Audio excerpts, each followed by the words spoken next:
Uh,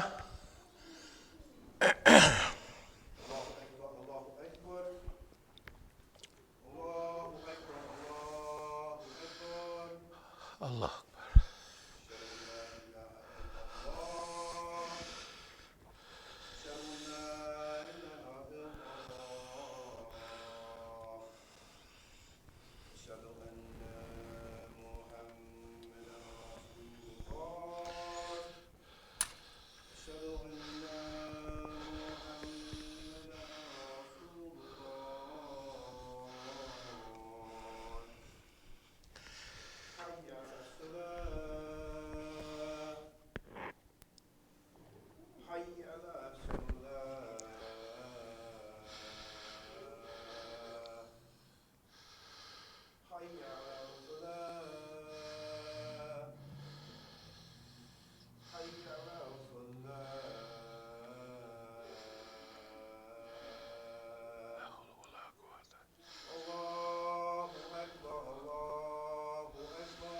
Allah.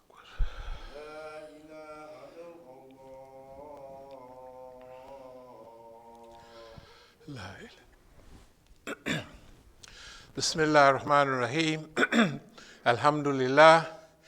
Alhamdulillah. Ahmaduhu wa asta'inuhu wa astadihi wa astaghfiruhu wa umminu bihi jalla wa ala wa la akfuruhu wa ashhadu wa la ilaha illallah wa ashhadu anna Muhammadan abduhu wa rasuluhu.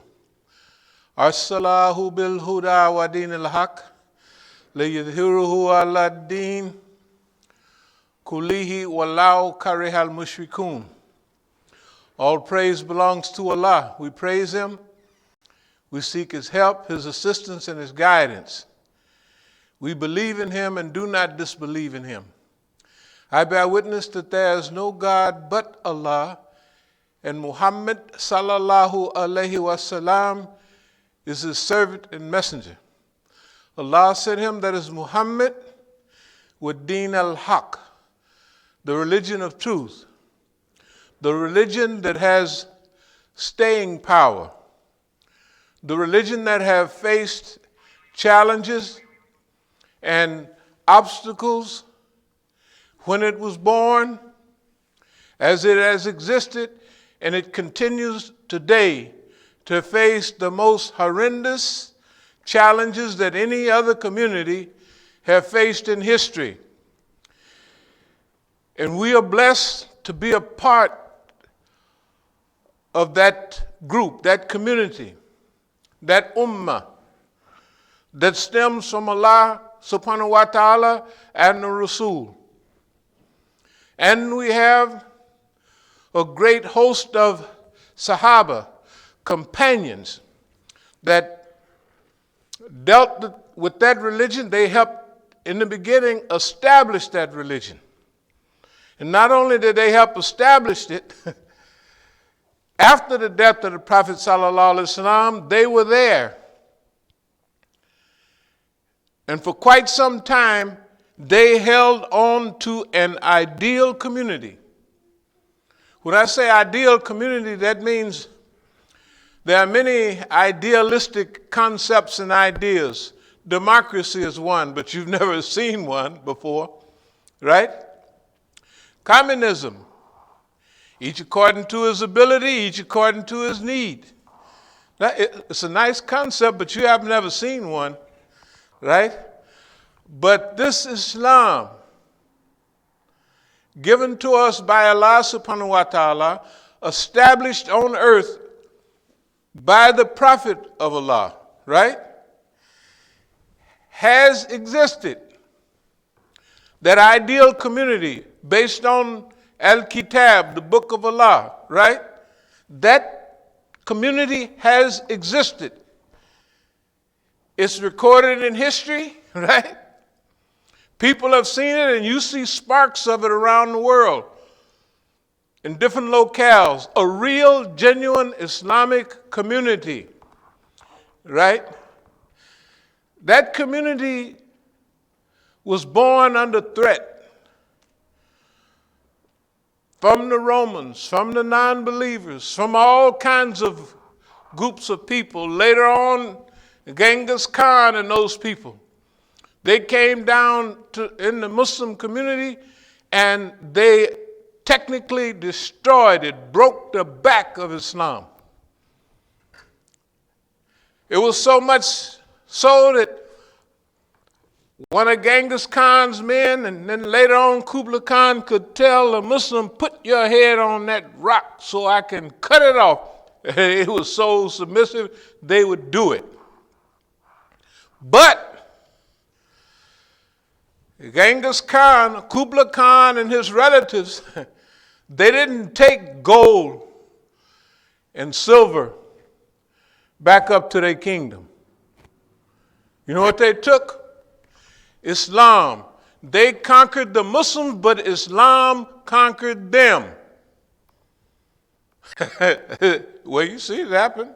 How you think Islam got all up to Central Asia? How do you think every other Afghani and Pakistani is named Khan? How you think it got there? Right? Right? Faizul Khan. Where did he come from? From Kublai Khan, from Genghis Khan. Right? That's why a great person in Afghanistan is a Khan or anything like that. So, even when the Muslims are conquered by the non-believers, Islam comes back and conquers them. That will be part of the talk today, but it'll be the part that we play in that, let's call it, Latinos have something they call about America. They call it Reconquista, the reconquest of America. So you ask yourself, well, have they done it? Well, if you're from Carolina, go down to Carolina, see how many Latinos you see there.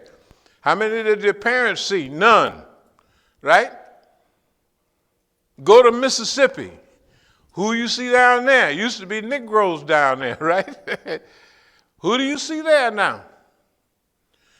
Who do you see now all over America by the millions? They conquered, they stole Mexico, well, northern Mexico, El Mexico del Norte. These people here stole California, Arizona, New Mexico, right? Texas. They stole all of that. They stole 1/4 of America, United States, from Mexico. They stole it. Reconquista is later on, those people come back, right? They're talking about how bad Boss Man is, but what can Boss Man do with the border? Nothing. What can Boss Man do with the growth of Latinos? You know, when I came here, they had teen pregnancy. It was a big deal. Y'all remember that 20, 25 years ago? It was in the paper every day. How many black children do you see now? Teen pregnancy. How many black girls do you see going down the street with their tummy out? How many, just do a little research or think, hey, how many kids have I seen in the black neighborhood going up and down the street lately? How many Latino children you see going up and down the street? When I go back to California sometime, it was a perfect sign. I was looking, it was a young girl about 17. She was pushing a cart with a baby in it. Might have had twins in it. No, one, but 2 babies on each side, and one right there in the tummy. You know, the Latinos overtook Negroes in 2000. Yeah, 2000. They said it was 39 million each, right, of us and them. It ain't like that no more. Reconquista, the reconquest of America. Within a few years, you will see that America has been reconquered. by the Latin community. And it's okay. It was theirs in the first place. But it's not going to reconquest the southeast of America. It's knocking on the door of all America. The Negro today is not the favored minority in America, especially in population, right? It is changing. So we all have hope in the great future. Aqulu qawli hadha wa astaghfirullah li wa lakum.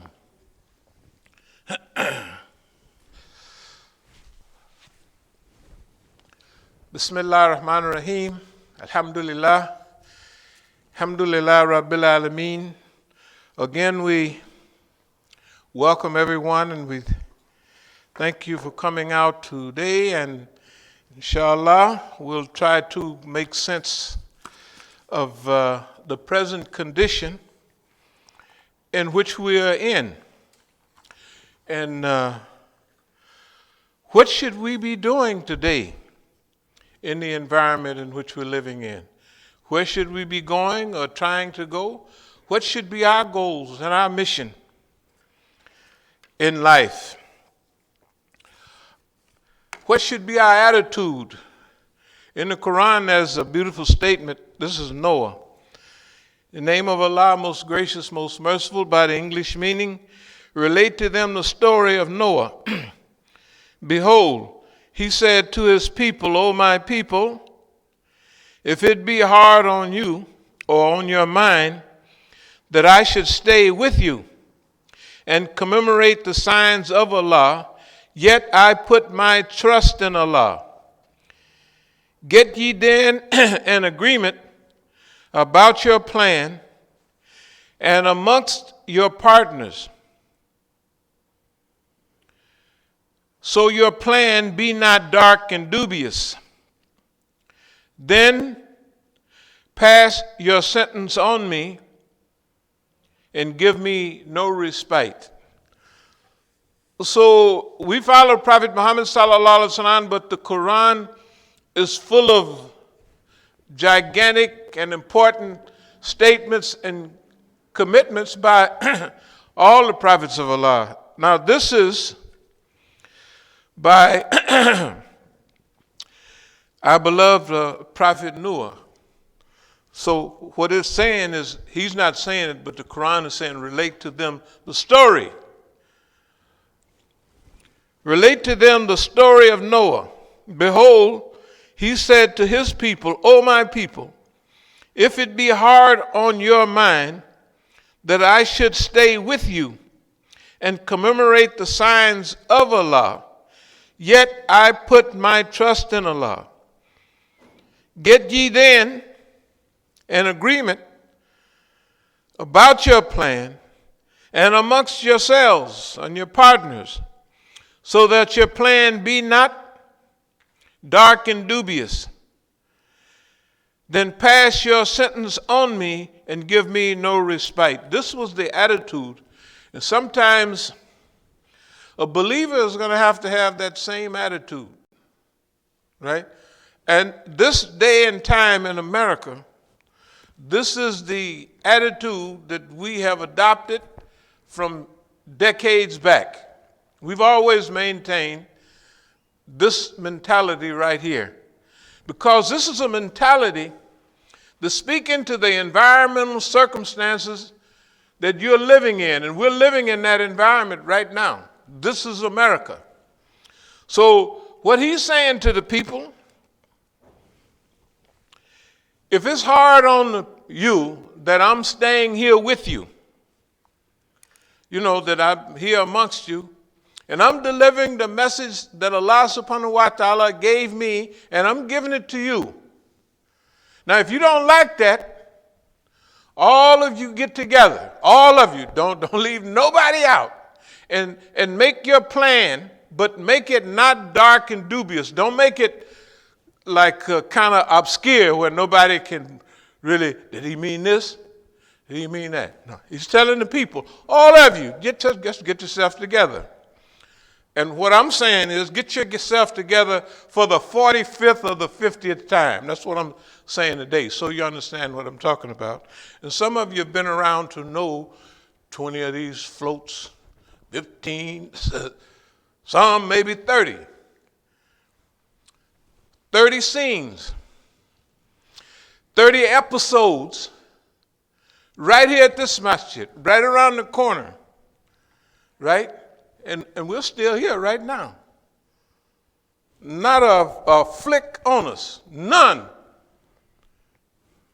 No, take it easy, I'm not upset at nobody. But every now and then, boss man started messing with you and you say, hold it, boss man. I'm not the one in trouble. Your behind is the one in trouble. And on top of that, you a big old punk. You got China with his foot sticking out of your behind. The rest of the world, you didn't just had the dumbest president in the world that handed America, right, to everybody on a silver platter to lick that all-day sucker and then slap it upside the head when it's through and go on about his business, and you still got that dummy running around making sure that America cannot rebuild itself, right? They cannot do it. So, as they say, it was a great song a long time ago. You probably saw it in a movie, but it wasn't. It was No llores por mi Argentina. Don't cry for me, Argentina. This was a great song, but it had a deep meaning. It was about one of the great ladies in history, you know. This great lady had rose from a lowly level to a higher level. Then she got cancer, and she was singing this song, Don't Cry for Me, Argentina. I did everything I could. You probably saw it on the movie, but I'm just saying. Look here. Don't nobody have to feel despondent about Masjid al-Islam. Absolutely not. In fact, you know, the black lady, that Amoroso something or other. You remember she was on the news big time being around Trump. Then they cut off the movie because she was a black woman. And you know, Negro women might make you break your heart talking to you. Why you small so-and-so nigga, you brrr, and then you'll be so mad, you know what I mean, you'll kind of lose your cool. They didn't want that woman talking too much, so they silenced her. Remember you saw on TV every day for a minute, then that's it. Well, this lady had the goods on Don. And she was going to wear them people out. She did. She wrote a book and everything. But to see her making a presentation over and over again, right? And everybody looking and knowing it's kind of true was too much for them to stand. So they just stacked the money up and said, just make a little noise, but gone away, rich as you can be, right? That's what she did. Y'all was sitting there watching it. Boss man can't do that with us this time. Boss man and got caught, and so what he gonna do now is he's getting in a chance of getting another butt whooping. Yes, indeed, a good old behind kicking. Him and his Negroes. Him and all of his Negroes. Now, you have to have what we call, what is it? Love, not kindness. Love, what's those three things we've been talking about for optimism and humor. That's our love, optimism, and humor. See, boss man mess with you and he try to make you mad. If you get mad, you're through. If you turn bitter, like look at our people over history. what they've done to them, what they've done to our leadership. One of our most famous brothers, when I first met him, we had some programs in California. I had not met him during the rebellion, but I knew about him, and we invited him out to California to talk. And when he would talk about the people, I asked him about Atlanta in those days. You know, remember back in the 80s, there's somebody killing all of those black people? So I said, man, they did the brother wrong, got him, he said, that ain't no brother.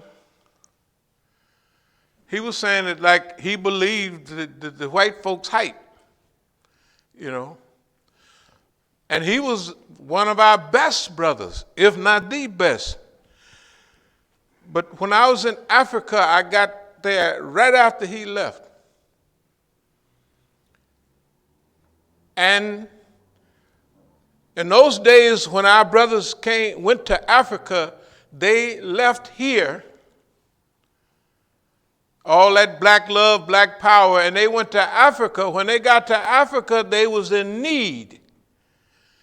They needed the movement back here, which would have been easy, to raise money for them so they could go over there, right? And strategize and plan and do all of this stuff. But when they got there, they wasn't in the news no more.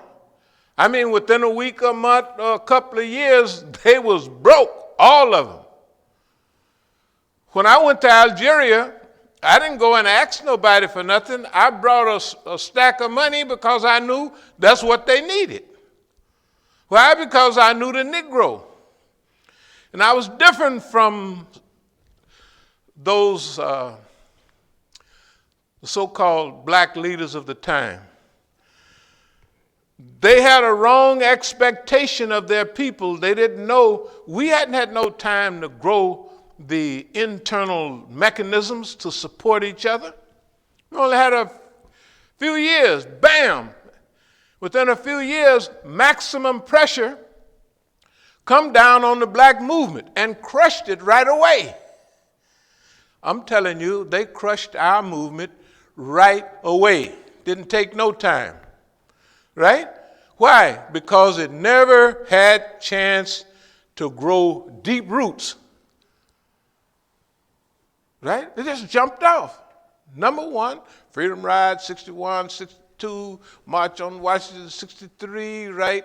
First signs of riots and stuff in New York, 64. 65, the Watts Rebellion, right? Looked like Berlin burning. You ever seen pictures of Watts? Right?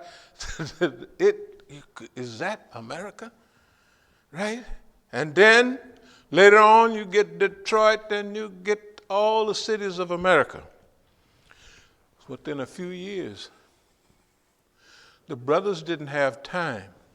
When they come out with the Panther Party, it was more police in the Panther Party than the people. I mean, way more. If it was one leader standing there talking, the whole audience they was talking to was the police. I'm just telling you, I'm from Oakland, so I know what was going on. I could see and I could tell them. I said, man, good God Almighty. And then half of our organization came out of that black response too. I'll get to that later. But the point is, they didn't have time to sink roots. They didn't have time to gain experience. So when we got started, after looking at the whole thing for many years, when we cranked up in 1980, it was after we done our research already. We done did years of research, right? We done did years of research, and we done went around the country and just about talked to everybody. What was your experience? What happened? Right? So when we opened our masjid in 1980 in Oakland, right, it was a masjid based on Quran and Sunnah, just like we are here. But with the history the study, the research of the things that we had faced and the things that we would be challenged by. That's why we're here now.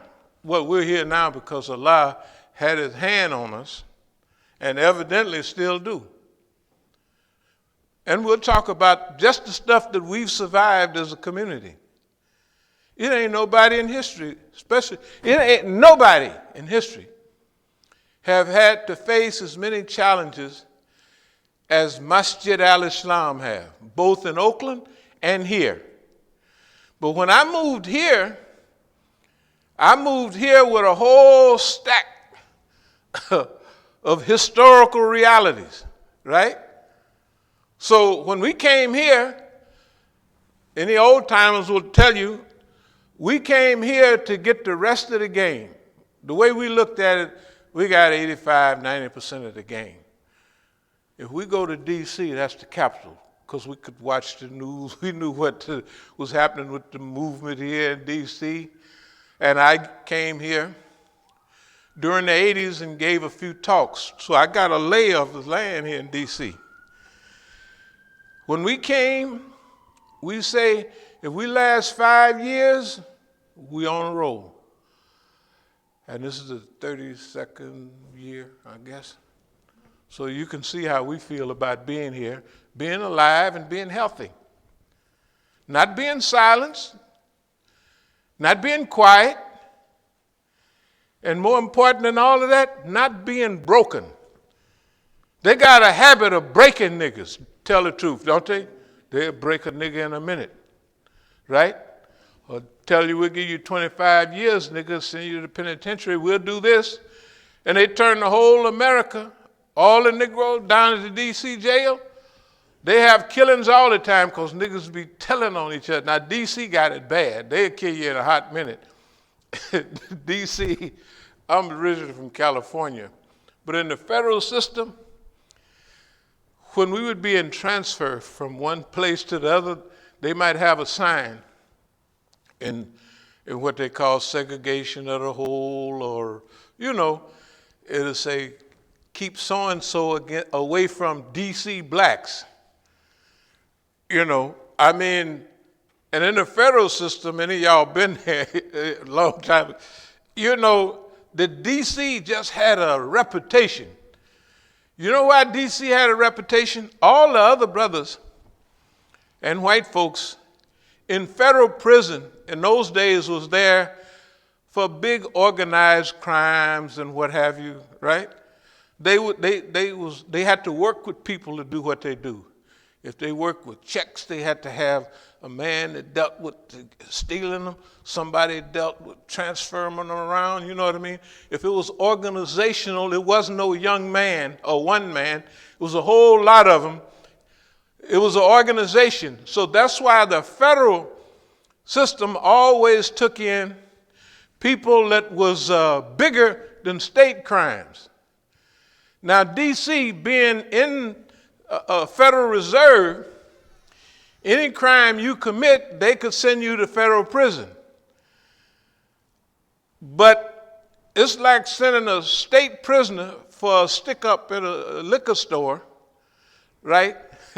Sending him not to a state prison, but sending him to a federal joint when everybody they dealing with kind of organized criminals. I'll tell you, you won't believe it. I didn't mean to talk about this, but when I was in Florida, I went to the federal penitentiary down there for a while. Then I signed a thing to go transfer to close to home. So at that time, I was living in California. So I got a chance to get transferred to California. So on the way, you come up the coast of Tallahassee, you stop at the first joint at Tallahassee, then you would stop at Atlanta, you know what I mean? And then you would start heading across the country, and you would stop in different jails. When we got in Atlanta, that's where we ran into the D.C. Negroes headed south and then going west. Now, this is the first time I'd just been with a whole group. I ain't talking about y'all or nothing, but I'm telling you, the first time, you know, in D.C., I mean, in the federal prison system, D.C. has a certain reputation. So D.C. is mixing state prisoner types, people that rob liquor stores and stuff like that, right, with bigger criminals, federal criminals that deal on a, organizational high level. When you look at the TV, all the lawyers and all them big guys, they sending them to federal prison, right? Not state prison. All the slow people that kill a little girl and dumped her in a trash can or something, it's a dumb crime, unnecessary. They go to state prison. The difference is federal prisons deal with people that have to think and organize and collaborate and cooperate, right? They're basically organized, all the organized criminals, right, go to federal prison. Okay? Then you mix them. D.C. is a Federal Reserve. So everybody here can go, they didn't go just out to Lorton. They was mixed in the whole, like they are now, in the whole federal system with people who are different from them. So I give you an example.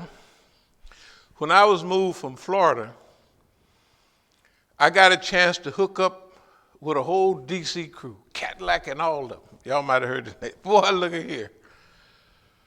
And so when I was going to California, we would stop in little places, along the way. La Tuna, little jails or prisons, and they'd put you in the hole, and then the bus come and take you home. So I got a chance. This is the first time I'm with a whole crew of D.C. brothers. So on the way, when we was in La Tuna, one of the big Mexicans, not big physically, but the biggest Mexican in the United States, he killed 2 federal agents, or had them killed. So in La Tuna, the Mexican had a nice little white boy, and so Cadillac and the brothers wanted to knock the little, so Cadillac just walks up to the Mexican, bop, hit him in the eye. Of course, the Mexican just looked at him, said, okay, fine. So when we got to California, I was telling Cadillac, I said, hey, man, this is a little different. Because when we was walking down the hallway, the brothers from D.C., at that time, Lompoc was just becoming a federal prison. They had cosmetology, where you do hair. They had all that. And so, and still, some of the people had some of their jewelry on because it was a FCI still. Now it's a U.S. penitentiary. So we walking down the hallway, and the brothers from D.C., ooh, look at these pretty niggas here. Because in those days, it's a long time ago, the California Negroes was wearing perms, and they'd be standing back. Ooh, look at that pretty nigga. I said, Cadillac, that's the baddest nigga in the United States. That's the nigga that's head of the lowriders, or the head of, you know what I mean? But niggas look pretty in California. They look different. Like Jerry curls. People didn't wear no Jerry curls here hardly. They roll, right?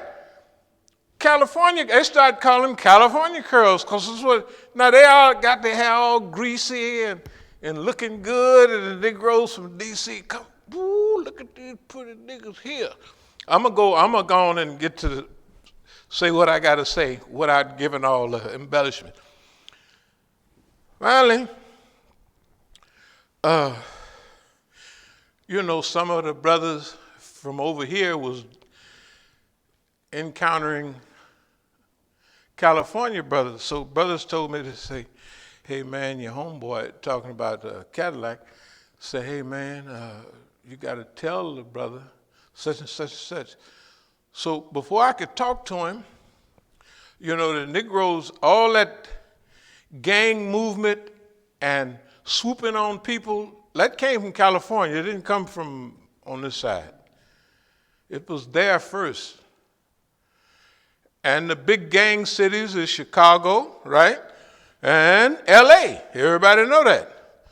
So everybody playing like they're playing baseball. All of a sudden, the whole crew swoop up on Cadillac. So he said, man, that's the first time I ever been scared in my life. I said, oh, what did they tell you? They said, if you want some smoke, if you want something like that, we'll hook you up, but you can't come out here and take nothing.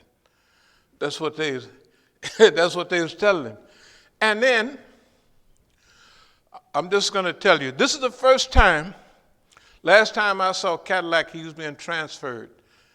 And he might have got transferred to, what's the name of that penitentiary? Not far from, in Illinois. You know, the big maximum security. Anyway, so there was other confrontations between D.C. brothers and California. So I'm from California. When I told the brothers out there I was going to D.C., they said, man, is you crazy? I said, no. I said, I got my reason. So anyway,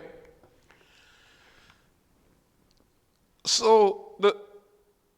the first time I ever saw white folks, Negroes, and everybody on the same team. You know what all of them wanted to do?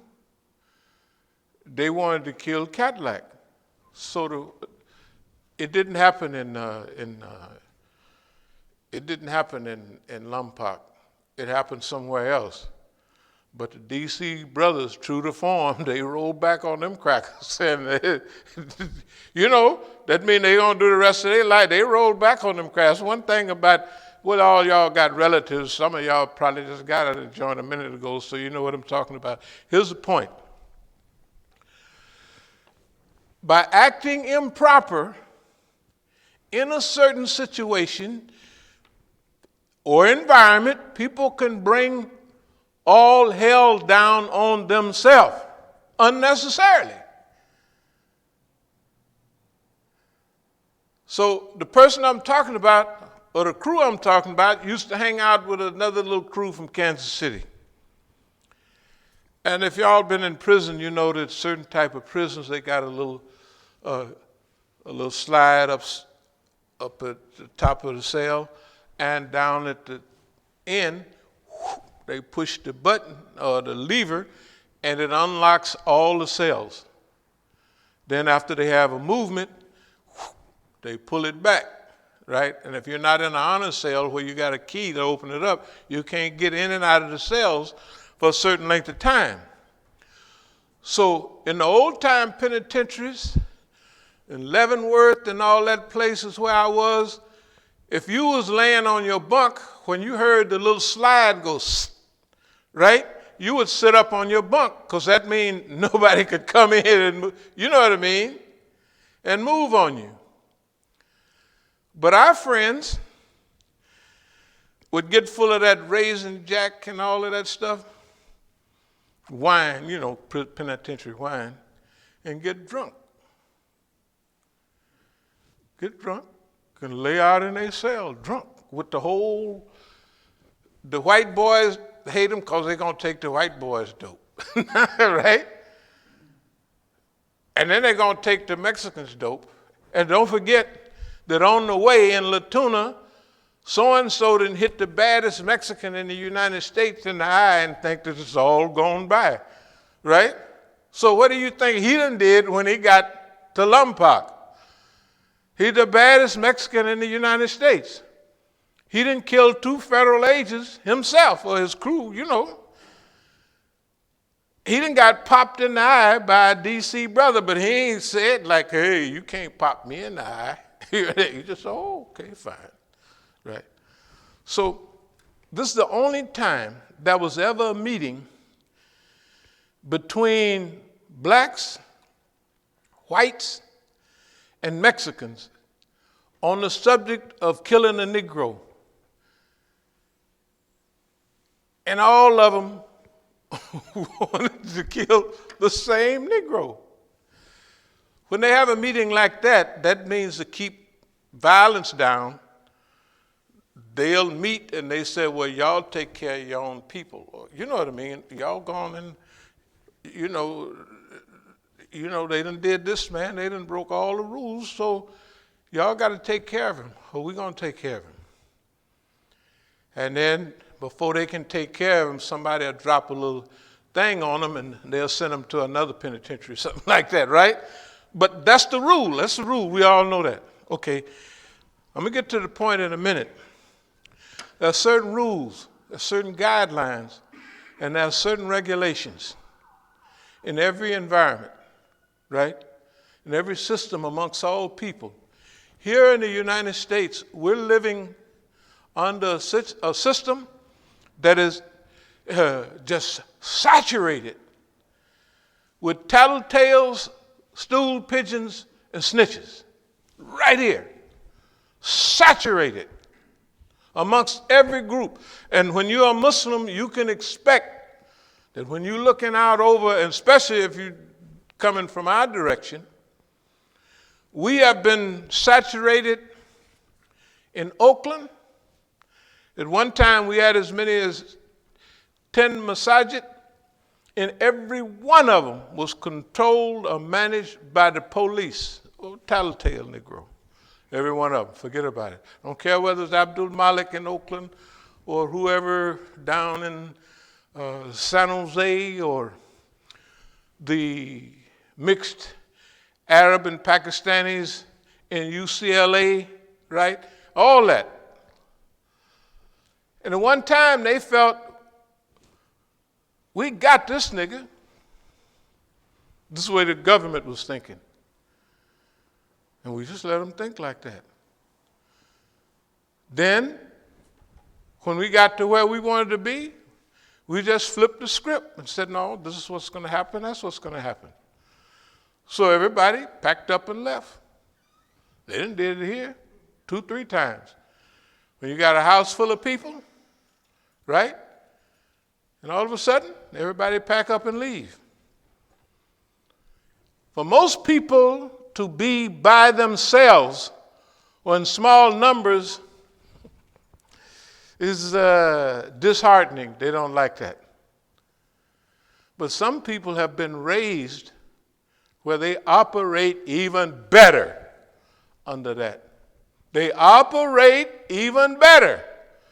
Although to get the big job done, you have to trust in Allah for that big job, right? When Allah wants you to take care of business, Allah will take care of business. But in the meantime, you might be the tool to teach everybody else what's possible.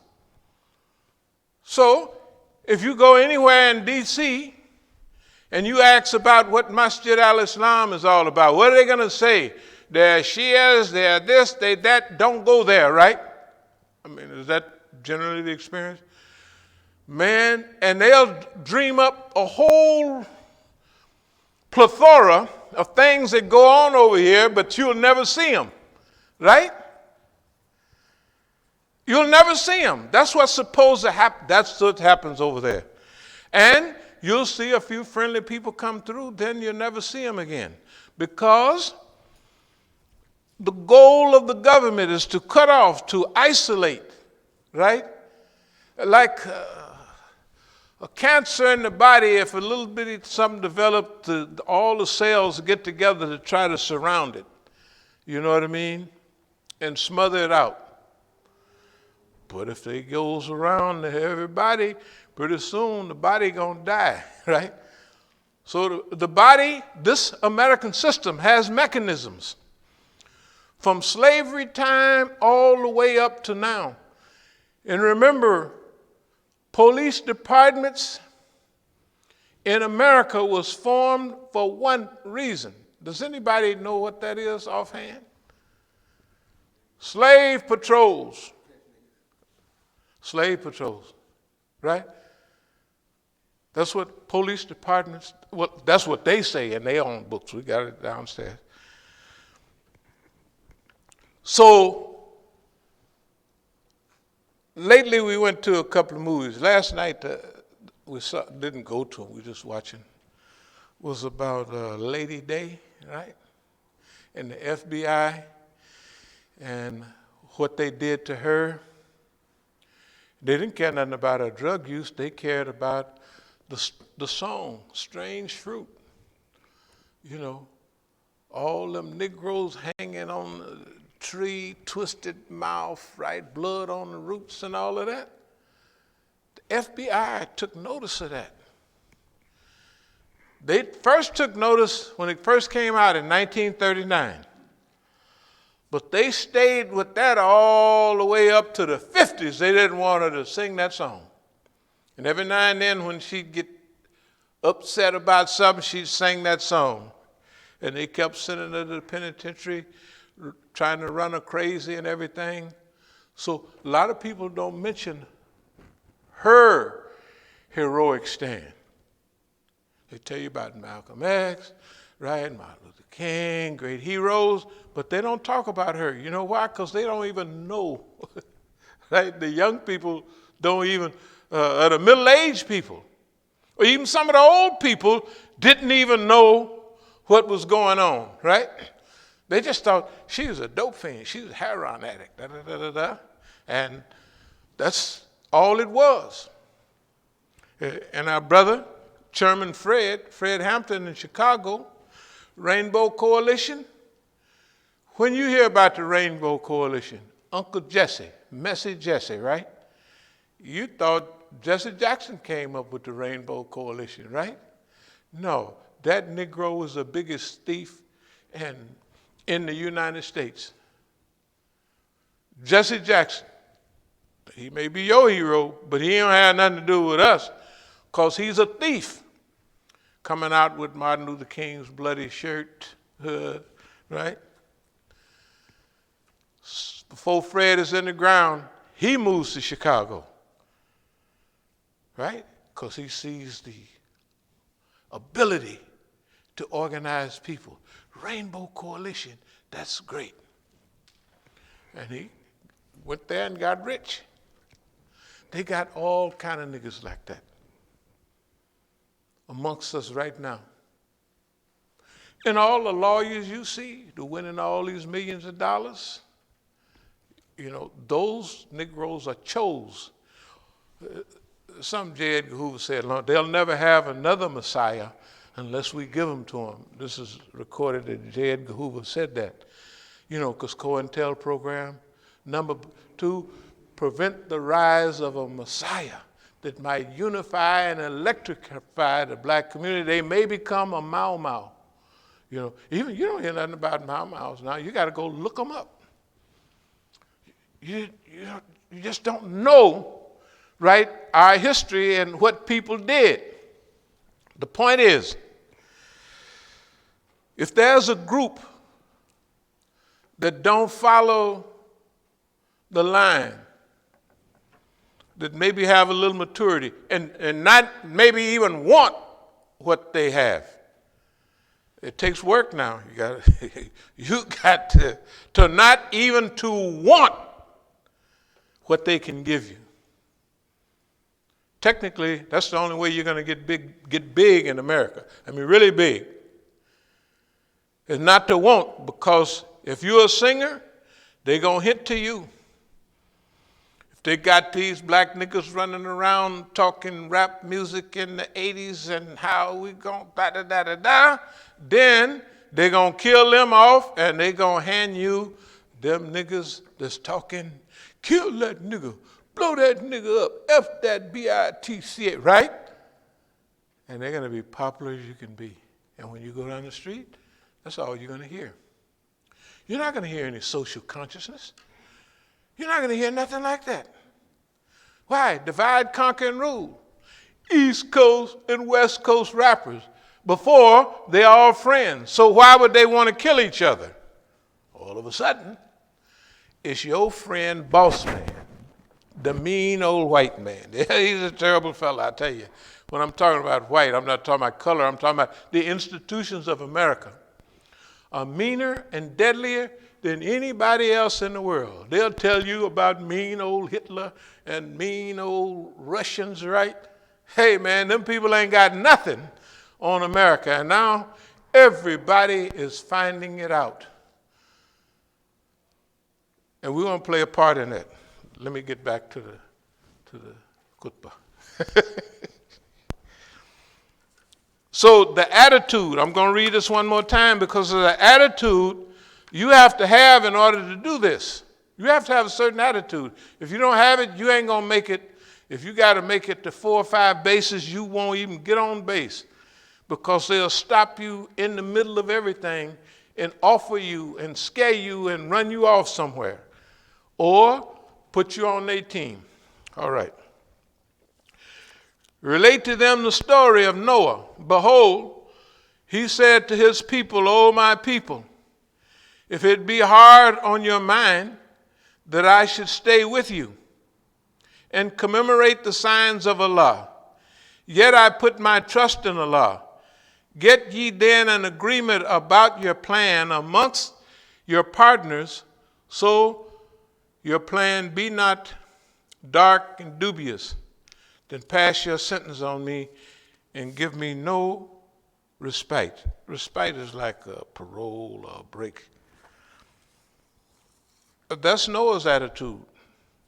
This has been the cornerstone of our activity for decades. Men said of them, a great army is gathering against you, so fear them. But it only increased their faith. They said, for us, Allah sufficeth, and he is the best disposer of all affairs. وَقَالُوا حَسْبَنَا اللَّهُ وَنِعْمَ الْوَكِيلُ. So, it is a story that's recurrent in history. Great armies are gathering against peoples throughout history. In this case, the Quran is telling us a great army is gathering against a certain people, right?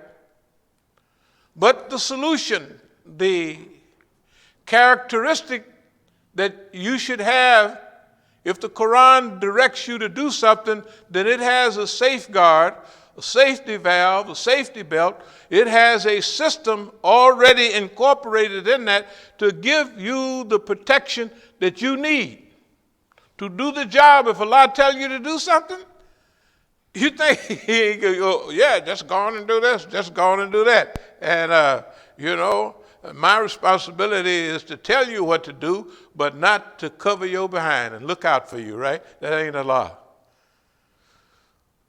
Allah subhanahu wa ta'ala is Ar-Rahman Ar-Rahim. We repeat it all the day.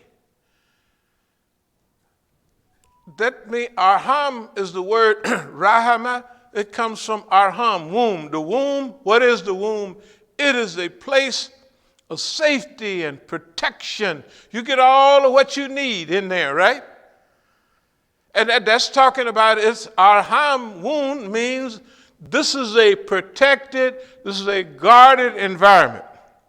Now, do you think that we could deal what we deal with all this time? How to punk the FBI, repunk the FBI. You know what I mean? The struggle here, the struggle there. Do you think we could do that just as a Negro? Well, I'm a bad nigga, so that's what I can do because I'm a bad nigga. Do you think that's possible? Has it ever happened before? I'm just asking a question. How long do just bad niggas exist in America, just they a bad nigga? A couple of weeks maybe? A month? Maybe a year. Who knows? He ain't gonna be here long. He ain't gonna be here long enough to make no long-range plan, right? That's not gonna happen. Why? Because America got people going around listening and waiting to hear somebody, oh, their program don't fit with ours. Therefore, you get on the list within a week or 2 weeks, and according to how you sound and how you look, they gonna get rid of you, send you off somewhere, either to the poorhouse or the crazy house or somewhere, or you'll be strange fruit hanging on a tree, right? And if they don't like you, they'll put you like some of our brothers in the penitentiary until you die. You know, like in Louisiana, one of the Black Panthers, was that a few years ago? He had been in the penitentiary 42 years. And they was talking about, we're going to let him out. You know when they let him out? The day before he died. It's though they're sitting there waiting, they're counting his heartbeats. This nigga going to last another month. You can't let him go. He going to last a week. I ain't going to let him go. This nigga going to die tomorrow, probably. Let him go. Isn't that what they did? Y'all remember that? That's the way they treat us. One of the things I want to say, if we want to be slaves all for the rest of our lives, slaves. You know they called D.C., when I got here, they were saying, man, this is the last plantation. Right? Am I lying, or maybe they was just lying to me? This is the last plantation. If you want to be on the plantation for the rest of your life, you want your children to be on a plantation, you want to live happily with your relatives on a plantation, right? Or you want to get off, or you want to take the plantation, capture it, and change the whole flavor of resistance and lifestyle and all of that on that plantation and make it yours.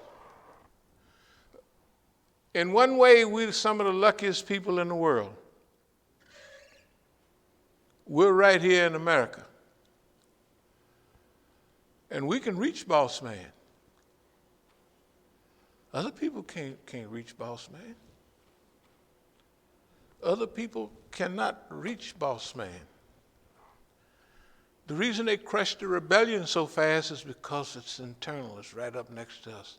And the people like niggas just because they're niggas. You know, they tell you nobody likes you but the people here in America. Well, you get on a plane or a boat and go overseas and just stand out there, not as much as before, but people like niggas. Yes, they do. They like black people from America. Even when I go to South Africa now, you know what they like about me? This voice.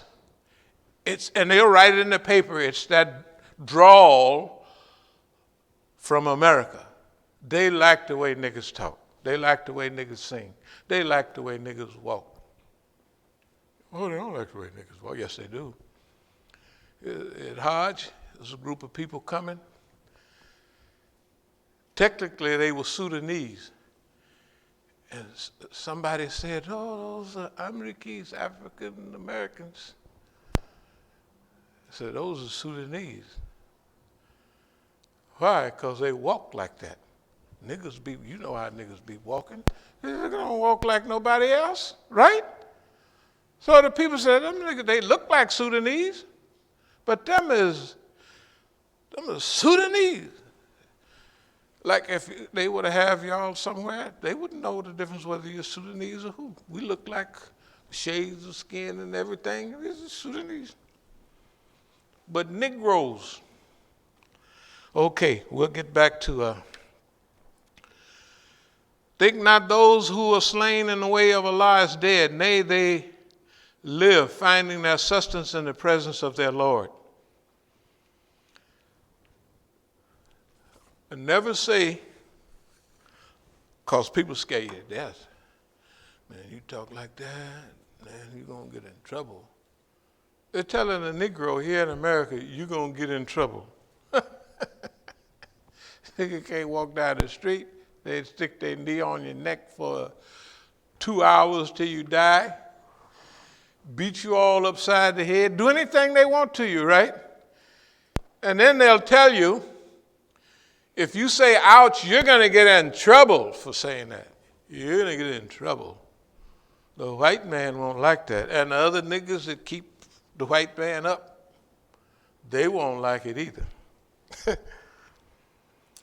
So those who are slain in the way of Allah, they don't want us to mention those people are martyrs, because when you are a martyr, you died or you passed away or you gave your life for a purpose. Okay. I'll go to a few more and try to close out. اليوم أكملت دينكم وأتممت عليكم نعمتي ورضيت لكم الإسلام دينا. Technically, this is one of the last portions of Quran that was revealed. This day I have perfected your religion for you, completed my favor upon you, and chosen for you Islam Adina, Islam as your way of life. Now this is what Allah subhanahu wa ta'ala is saying to us. This day have I perfected your way of life for you. I haven't protected socialism or perfected socialism. I haven't perfected communism. I haven't perfected democracy. I ain't perfected none of that. Because ain't none of that any good. Well, Allah not saying it ain't all on it. But we know if it's not al-Islam Adina, right? It's not blessed by Allah subhanahu wa ta'ala. There are good aspects in socialism. There are some good aspects in democracy. Right? There are some good aspects in every system in the world, but it is not a complete. This day have I completed my favor upon you. Completed. And selected and chosen for you al-Islam Adina. We're the most fortunate people in the world, but we got to act like it. I'm going to move toward a close, but I have to tell you this. We all know it. We watch the news. They treat our brothers in Palestine like dogs, and the Zionists don't have to buckle to nobody. We got a right to just lay waste to those people because we're Zionists. And they're Muslim, right? And the most horrendous crimes they do, first of all, it's illegal for anybody to take over somebody's country like that, right? And then put them in jail in their country, and then put them in jail if they don't like it. You don't like it? We're going to put you in jail, and guess what? The world goes along with them. We're going to put up with that. We're going to put up with that. The richest Arab country in the world slaughtering, sanctioning, killing, from wedding parties to cholera, the poorest Arab country in the region, technically in the world, Yemen, Saudi Arabia and Yemen, right? Well, we just sit back here and watch. You can do it. I'm not going to do that. I'm not going to keep quiet about that type of thing. Right? Now it gets into you're responsible in reality for yourself. I'm not going to do it. Everybody else can do anything they want. I'm not going to do that. If they don't like it, too bad. If Dar al-Hijra don't like it, all the other big groups, you notice they don't come by no more for years. Or play like they ain't we don't know who that is. We don't have nothing to do with that, them people, right? And if you ask them, they'll start, boss man, I swear to God, I don't know nothing about, they don't come here and talk. Oh, no, right? I'm telling you. Isn't that the truth? But who cares? I was over at Dar al-Hijra, And the head guy over there was mumbling, the old congressman. Y'all remember the old congressman used to go over there all the time? What was his name? I think about it. Anyway, this congressman was so crooked. He told the people, he said, they was asking, how did you become congressman? He said, I can't even remember what it was, but he said, well, they put me in a room with a bottle of whiskey, a Bible, right, a bottle of whiskey, Bible, and something else. I think about it as I'm telling it. So he say, when I went in, what was it?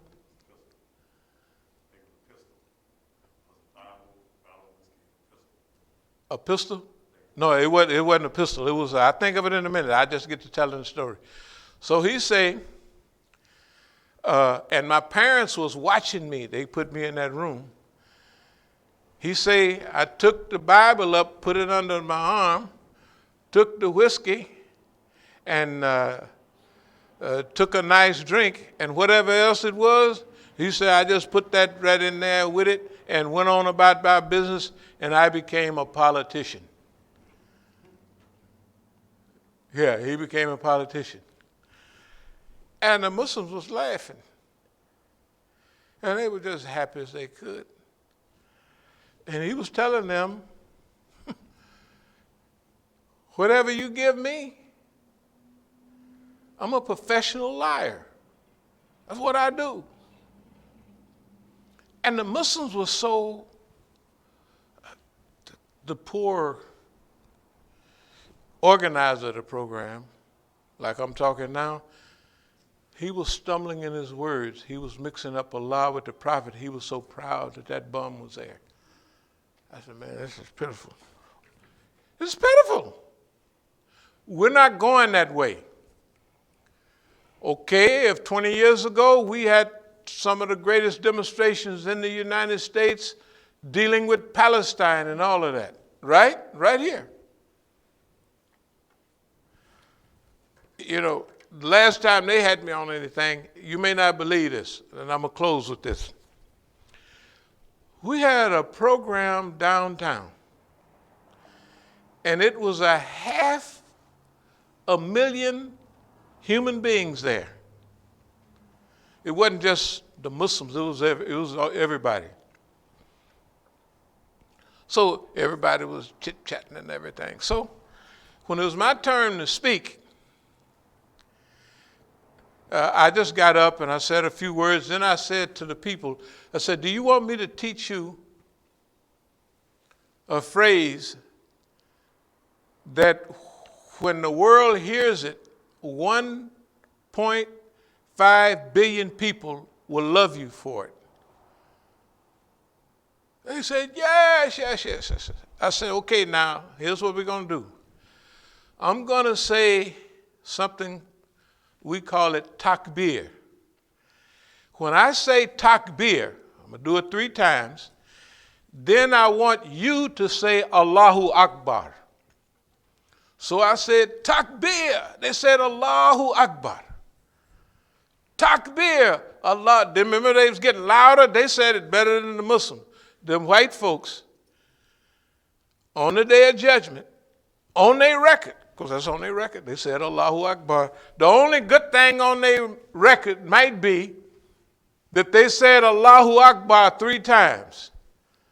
And they don't even know what they were saying hardly. Right? You never know. That might get them through the gate. You never know. I'm just saying. But that's what we told the people down there. And Rush Limbaugh, he then went to the happy hunting ground, or unhappy. He said that Imam Musa, or whatever he called himself, was teaching our people, talking about white folks, slogans that when those bombers blow up airplanes, they say those slogans. The people is crazy. The people is super duper crazy. I'm going to just say 1 or 2 more things, but I'm going to let you go on about your business. I tell you, when I was out in California, I go running every day up in the hills. You know, nice trails up there. Not like the ones right over this, but trails. They got deer, they got foxes, coyote, they got everything up there in the hills. Owls, you can see them. And so I went up to the hills to run. And as I went up there in the hills to run, I was confronted by something. And I was confronted by a certain reality. And as I was headed down the trail, I realized, first of all, that we're out here, and this is Allah's world. When you get in nature sometime, you see that this is the way Allah created things to be. And out there, it brings you back to what you should be. It brings you back to maybe what your mission in life is. And it brings you back to something that tells you in your heart that I'm here for a reason. The trees are here for a reason. The water that waters them are here for a reason. The animals are here, whether static or migrating, everything is here for a reason. And then I am a human being. And you think this stuff every time you're out there walking around. What is my reason or what is my purpose? Now, I've been going up in the hills for over 50 years. I started in 65. That must have been 56 years ago. See, because all my friends was boxers. They called it road work in those days. So I'd go up there with them. Everybody, Charlie Shipes and them used to go up there. George Foreman and them, they all used to go up there. That's where they did their road work, up in the hills. They had a purpose when they was going up there. But one thing I realized, when they stopped boxing, when they lost their purpose, they stopped going to the hills. I kept going all along. You know why? Because I was going there for a different reason. My friends that was boxers brought me up there with them, and I ran along with them, but it have you in good shape. It puts you in a fresh environment. It have you visualizing things that you don't see 5 minutes away down in the lowland. Right in Oakland, you go right up to the hills, 5 minutes away, right, and you're in a whole new environment. That's what we're trying to do right here today, is put your mind and your heart in a different environment. Stop looking at boss man like he's the be-all and end-all of everything. That bum ain't going to be here but another 2-3 weeks. Well, a little longer probably. He ain't going to be here. What about us? What about your children? What about your family? Did you raise them to be servants or slaves? What about the economy? What in the world are you going to do when all the jobs is gone? You can't work and do that right now. Latinos is taking all the work you was doing because maybe you got lazy. I'm not saying Negroes is lazy, but everybody that do certain work like that, you know what they say? Man, I can't get niggas to do no work. Man, they come in on Tuesday and leave on Thursday, and they want to get paid for the whole week. And they come in at noon and want to get paid for all day, right? And they say, homeboys come early in the morning, and okay, well, they changing. They getting lazy too. You know, you be here a while, America make you lazy. They still doing a little bit of work, and it's more than what we do, right? So they still got the jobs. What about everything else? Jobs? What jobs? They got a few Negroes in the movies, but all the Africans is making them movies now. You don't see no Negroes from America, and you see any? Maybe 2 or 3, I ain't gonna say it.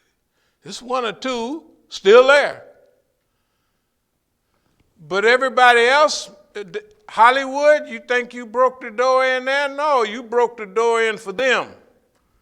All our homeboys, we have nothing against nobody, but all our homeboys from England and everywhere else is over here now, right? Making all the moves. What are you going to do? What are me and you going to do? I'm telling you, it's a time for us to buckle down, dear believers. It's a time for us to buckle down. And ain't no sense of being afraid. If you got a pocket full of money and you scared, you might as well throw the money away, because your internal self is not structured. If you have $1 billion and you're not secure in your environment, you might as well throw the money away. The other thing is, if you got $100,000 and you're happy, it's better than having $1 billion and being unhappy. Right? Well, I'm just saying that. See, and I'm going to really close with this. I done showed y'all pictures and all that. I have had substantial amounts of money in life and still run across it. We're going to sue the government for, let's see, $100 million just for California. I don't know how much we'll sue them from here. They've been just messing around. Ever since we've been here, they've been messing with us and our property, right? And this government in D.C. is the loosest government in the United States, because you can sue them anytime. I found out from the brothers in Lorton. Yeah, we're going to sue the government, we're going to get this and that, and then they was doing it. But if you try to sue the feds, you don't get hardly nothing, never, right? Because they keep everything meticulously together, right? They both, D.C. is worse than it was, and the federal government is loose. With us, they've lost. We've been doing this, and I'm going to close. We've been doing this part of it for almost 50 years, but this specific part for over 40 years.